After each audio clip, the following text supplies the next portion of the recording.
డబ్బు, అనారోగ్యం, ఉద్యోగం, వ్యాపారం అప్పులతో బాధపడుతున్నారా? వెంటనే జేకేఆర్ గురువు గారికి కాల్ చేసి అపాయింట్మెంట్ తీసుకోండి. నమస్తే రమ్మగారు. నమస్తే జయ. రమ్మగారు, కొంతమంది కొంచెం అమాయకంగా ఉన్నారనుకోండి, వాళ్ళ మీద పెత్తనం చేస్తుంటారండి. వాళ్ళకి అసలు అలా గట్టిగా మాట్లాడాల్సిన అవసరం ఉండదు. వీళ్ళు మెత్తగా ఉన్నారు కదా, ఏదో ఒకటి అనేస్తే అయిపోతుంది, నా మాట చెల్లిద్ది అనే ఆలోచన ఉన్నవారు పనికిమాలిన పెత్తనం అంటారు చూసారా, అవి చేస్తూ ఉంటారు. అమాయకంగా ఉండక్కర్లా, దానికి పెత్తనం చేసే పద్ధతి ఉంటుంది కొంతమందికి. అంతే, అది అక్కడ సాగినా సాగకపోయినా మాట్లాడేసి ఏదో ఒకటి అనేస్తూనే ఉంటారు కదా. ఎలా రమ్మగారు వాళ్ళని కంట్రోల్ చేయటం, లేకపోతే మనం ఎలా తప్పించుకోవటం? జనరల్గా జయ, ఇప్పుడు ఎలా ఉందంటే సమాజం, అసలు ఎవరికి ఏమీ చెప్పలేం జయ. మన పిల్లలే మన మాట వింటల్లా, మన మొగుళ్ళే మన పిల్లలే మన మాట వింటలేదు. ఎవడి ఐడియా వాడిది. Never ever judge me. నన్ను ఎప్పుడూ జడ్జ్ చేయొద్దు, నాకేమీ సలహా చెప్పద్దు, నా రకంగా నేనుంటాను, నా ఇష్టం వచ్చినట్టు నేను చేస్తా అనే సమాజంలో ఉన్నాం పూర్తిగా మనం ఇప్పుడు. నువ్వు బుడ్డ పిల్లలు 8 ఏళ్ళు 7 ఏళ్ళ చిన్నపిల్ల దగ్గర నుంచి నా ఇష్టము, నా ఫ్రెండ్స్, నా రకము, నాది, నా టేస్టు, నాకు నచ్చిందే, నేను అనుకున్నదే, అక్కడి నుంచి పెళ్లి చేసుకోబోయే పిల్లల దాకా. పిల్లలు పెళ్లి చేసుకోవటమే వాళ్ళ పెళ్ళిళ్ళు, వాళ్ళ ఇష్టం. ఆ పెళ్ళికి చేయవలసిన వేషం అంతా వాళ్ళ ఇష్టం. వాళ్ళు ఆ తర్వాత ఏం చేయాలి అది వాడి ఇష్టం. ఉద్యోగం చేయాలా వద్దా వాడిదే ఇష్టం, పోనీ దాందే ఇష్టం. ఆ చేసుకున్న పెళ్ళిలో నిభాయిస్తావా నిభాయించడో కూడా వాడి ఇష్టమే. దేవుడు పూజ, ఇంట్లో అమ్మా నాన్న పూజ పునస్కారం అన్నీ చేసుకుంటారు. ఈ పిల్లాడు నేను ఎథిస్టుని అంటాడు. వాడు ఎథియిజము చెప్పలేకపోతాం. వాడు ఆయన ఎవరో గురువు గారి దగ్గరికి వెళ్తాడు. ఈ అమ్మా నాన్నకి ఆ గురువుకు అంతుపట్టాడు, వీడు మాత్రం పోతాడు అక్కడికి. వాడికి చెప్పకూడదు. నా ఐడియాస్ ఈ సమాజం, ఇది తప్పని నేను అంటలేదు, తప్పు కాదు, ప్రస్తుతపు సమాజం ఇది. ఓకే, ఊరందరికీ శకునం చెప్పే బల్లి కుడితొట్లో పడి చచ్చినట్టు ప్రపంచంలో వాళ్ళందరికీ మంచి మాటలు చెప్పగలిగే మహానుభావులు కూడా, ఇంక్లూడింగ్ మీ, నన్ను కూడా అందులో కలుపుకోవాలి. అందరికీ మంచి విషయాలు చెప్పగలిగే వాళ్ళు తమ సొంత పిల్లలకి చెప్పలేని రోజు ఇది. వాళ్ళు వినరు, నువ్వు నాకు చెప్పకంటారు, అంతే. ఇప్పుడు ఎవరి మీద చేస్తాం పెత్తనం? ఓహో, మీరు అసలు పెత్తనం చేయటానికే అవకాశం లేదండి. అవకాశమే లేదు. అయినా కూడా ఉంటారు. వాళ్ళ సంగతి చెప్తాం, వాళ్ళ సంగతి చెప్తాం. వాళ్ళు ఎలాగ ఉంటారు, అస్సలు మనం ఎవరికీ చెప్పలేని రోజు. ఎవరి మాట వింటున్నారమ్మా? ఎక్కడ వింటున్నారు అమ్మగారు? నేను చెప్తున్నాక చిన్న పిల్లల దగ్గర నుంచి నా ఇష్టం అనేవాళ్లే ఉన్నారు చాలా. ఒకవేళ వాళ్ళు ఒప్పుకున్న కొద్ది రోజులే, ఏదో ఒక దశలో అది మొత్తం అప్సైడ్ డౌన్ అయిపోతుంది, టర్న్ అయిపోతుంది. ఇప్పుడు ప్రస్తుత సమాజం అది. వీడు ప్రతివాడు తనకిష్టమైన వాళ్ళ దగ్గర నుంచి వినటానికి ఇష్టపడతాడు. వీడు నచ్చే, ఇప్పుడు నేను నచ్చాను, నీ కూతురు నేనేం చెప్పినా వింటుంది. అదే కథ నువ్వు చెప్తే ఇది కాదు నువ్వు మొన్న చెప్పబో అంటుంది. అవును, నేను చెప్తే అదే కోతి కథ మళ్ళీ వింటానంటుంది. అవును.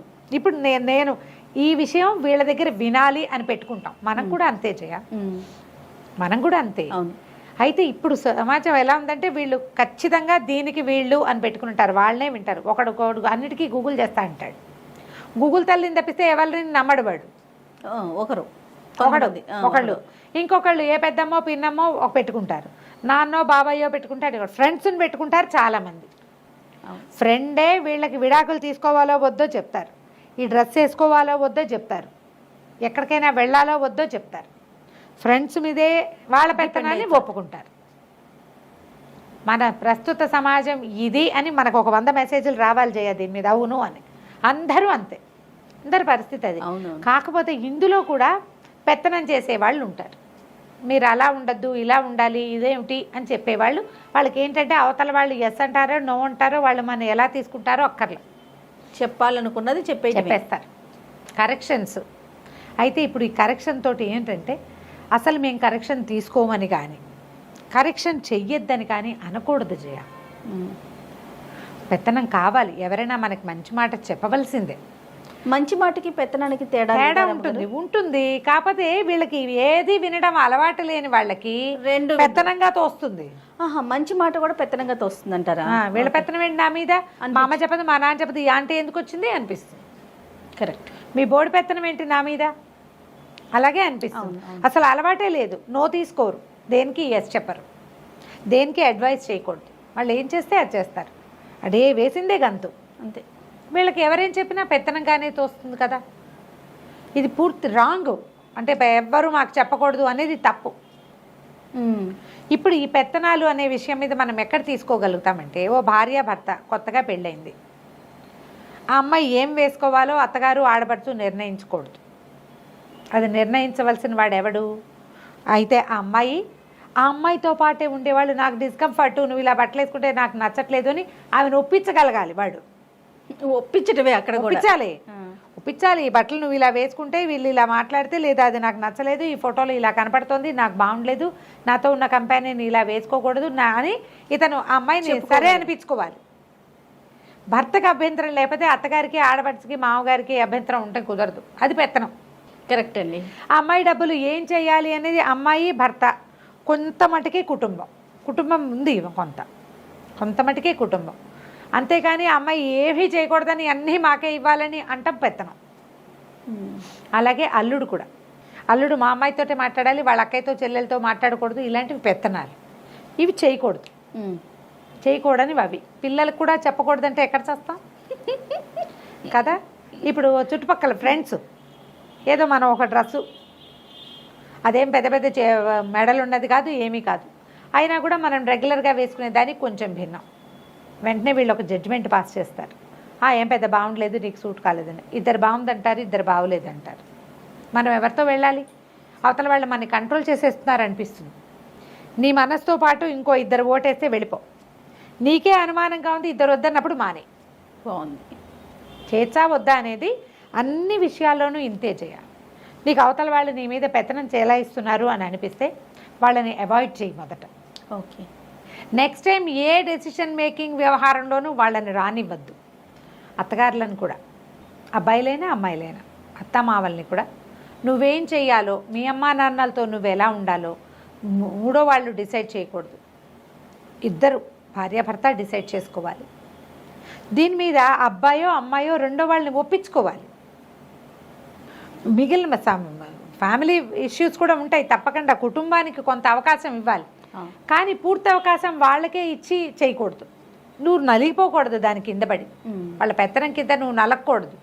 నువ్వు కూడా కొంచెం నుంచినందుకు నీకు అవకాశం కావాలి కదా.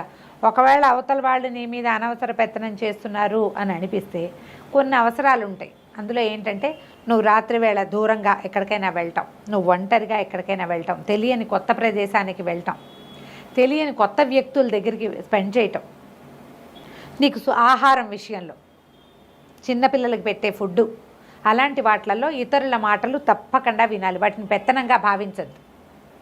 రాత్రి 12ంటికి పార్టీకి వెళ్దాం అనుకుంటాం. ఇది నేను మీన్ చేసి చెప్పట్లేదు జయ, జనరల్గా చెప్తాను. మా అమ్మ నాన్న వెళ్ళనిచ్చేవాళ్ళు, మా అత్తగారు ఒప్పుకోవట్లేదు అని అత్తగారిది పెత్తనంగా భావించద్దు. సేఫ్టీ మెజర్గా భావించండి, మీకు సేఫ్టీ ఉంటుంది అందులో.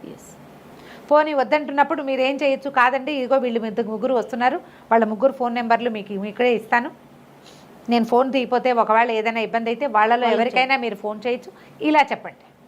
వాళ్ళు సాటిస్ఫై అవుతారు, మీరు మీ చేయదలుచుకున్న పని చేయొచ్చు. అమ్మదే పెత్తనంగా భావించే రోజులు ఇవి. అత్తగారుల పెత్తనాలు ఎట్లా సహిస్తాం మనం? చచ్చలేకపోతాం కదా. మనకు అట్లా అలవాటు అయిపోయింది. అదేం తప్పంటలేదమ్మా, తప్పు కాదు, మనం అలవాటు చేసుకున్నాం, మన పిల్లలకి మనం నేర్పాం. దాని ఎఫెక్ట్ని మనం అనుభవించవలసిందే కదా. ఖచ్చితంగా. ఇప్పుడు నువ్వు నేర్పిస్తే నేను ఒక్కదాన్ని, అవతల వాడికి మాత్రం పిల్లలు కాదు, వాళ్ళు నేర్పుతారు అవే. ఊరందరూ ఒక ఏబిసిడియే కదమ్మా నేర్చుకుంటారు. నాకు మా ఇంటికి ఒక ఏబిసిడి, మీ ఇంటికి ఇంకో ఏబిసిడి ఉంటుందా? ఉండదు కదా. నా పిల్లలకి ఎవరు కంట్రోల్ చేయకూడదు, మా పిల్లల్ని ఎవరు కేకలేయకూడదు, ఇవి తల్లులకి తండ్రులకి సహజంగా ఉండే భావాలు. మా పిల్ల మీద వీళ్ళ కంట్రోల్ ఏంటి? చిన్నప్పటి నుంచి మేము ముద్దుగా పెంచాం. ముద్దుగా పెంచక ఏం చేస్తాం, మనకు 1, 2 వాటిని అలాగే పెంచుతాం.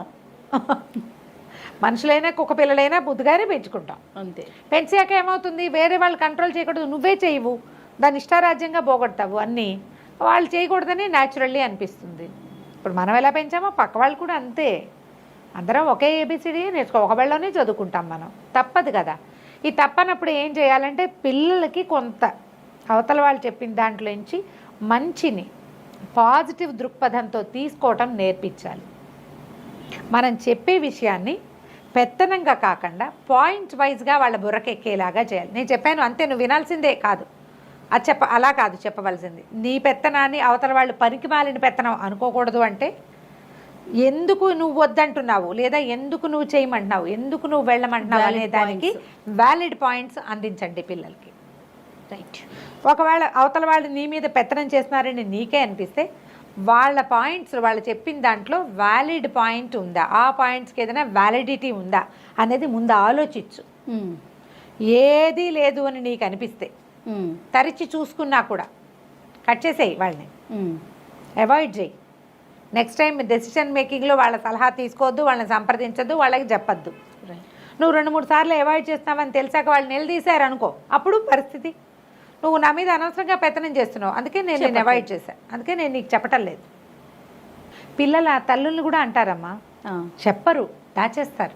ఎందుకంటే తల్లుల ఓవర్ రియాక్షన్ వల్ల రియాక్ట్ అవ్వద్దు. పిల్లలు గర్ల్ ఫ్రెండ్స్ బాయ్ ఫ్రెండ్స్ ఉన్నారు, గర్ల్ ఫ్రెండ్స్ ఉన్నారు లాంటి విషయాలు, ఎక్కడికైనా వెళ్ళటము, దొంగతనాలు చేయటము, ఎక్కడికో వెళ్ళిపోయి ఏదో చేసేయటము, అడ్వెంచరస్ బిహేవియరు, కొత్త కొత్తవి ఎక్స్ప్లోర్ చేయటము, ఇలాంటివి వేగ్గా మనకు అర్థమవుతాయి. అవును, కేకలేసి మాన్పడానికి ట్రై చేయొద్దు. పిల్లల్లో ఉన్న ఉత్సాహాన్ని ఏమిటో అది మనం అర్థం చేసుకుంటే దాంట్లో ఉన్న సేఫ్టీ ఏమిటి, అన్సేఫ్ థింగ్ ఏంటి, ఏ ప్రమాదం పొంచుంది అందులో, అది మీరు అర్థమయ్యేలా చెప్పగలిగితే పిల్లలు వ్యాలిడ్ పాయింట్స్ని తీసుకోగలిగే అలవాటు చేసుకుంటారు. వాళ్ళ మీద ఎవ్వరూ అనవసరంగా పెత్తనం చేయలేరు, ఎందుకంటే వీళ్ళ దగ్గర పాయింట్స్ ఉంటాయి. ఇది మన సేఫ్టీ కోసమే, ఇది నువ్వు కరెక్ట్ వాళ్ళని ఎట్లా అవాయిడ్ చేయాలి అని అడిగావు నువ్వు క్లియర్గా, బట్ నేను దాన్ని అవాయిడ్ చేయదు, అందులో నుంచి ఉన్న పాయింట్స్ తీసుకోండి అని చెప్తున్నాను. చాలా బాగుంది రమ్మగారు, ఉపయోగపడే విషయం.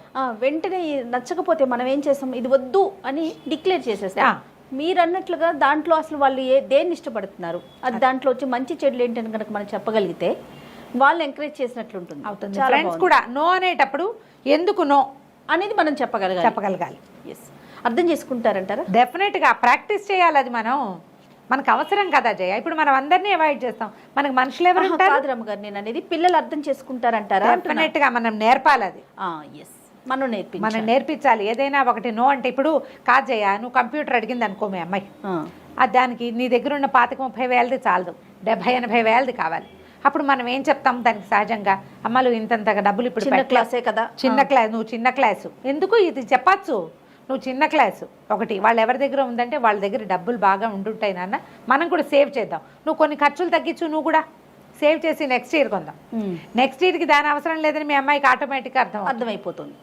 అవును, ఎక్కడికైనా వెళ్ళటం, అక్కడ ఉన్న ఏంటి ప్రమాదం, ఇబ్బంది ఏంటి, మనకేమి ఇబ్బంది, మనం ఎందుకు వద్దనుకుంటాం, ఎస్ అది కొంచెం అర్థం. చాలా విషయాలు మనం చెప్తే అర్థమవుతాయి జయ. 90% మనం చెప్పం, నో అంటూ ఉంటాం, అంతే. రీజన్స్ చెప్పలేకపోతాం. కొన్నిటికి రీజన్స్ ఉంటాయి కదా గ్యారంటీగా, చిన్న ఉంటాయి, వీటికి ఎందుకులే మనకి అని అనిపిస్తుంది, వాటిని నో చెప్తే కోపం వస్తుంది పిల్లలకి. రీజన్స్ ఉన్న విషయాల్ని ఆ రీజనింగ్ తోటి ఒప్పిస్తే పిల్లలు వినడానికి అలవాటు పడతారు జయ, వింటే మంచిది మనకి. సో ఇప్పుడు మీరు చెప్పిన దాన్ని బట్టి నాకేమర్థమైందంటే పెత్తనం కూడా మంచిదే. అంతేనా రమ్మ? అంతే. రైట్. నమస్తే. నమస్తే.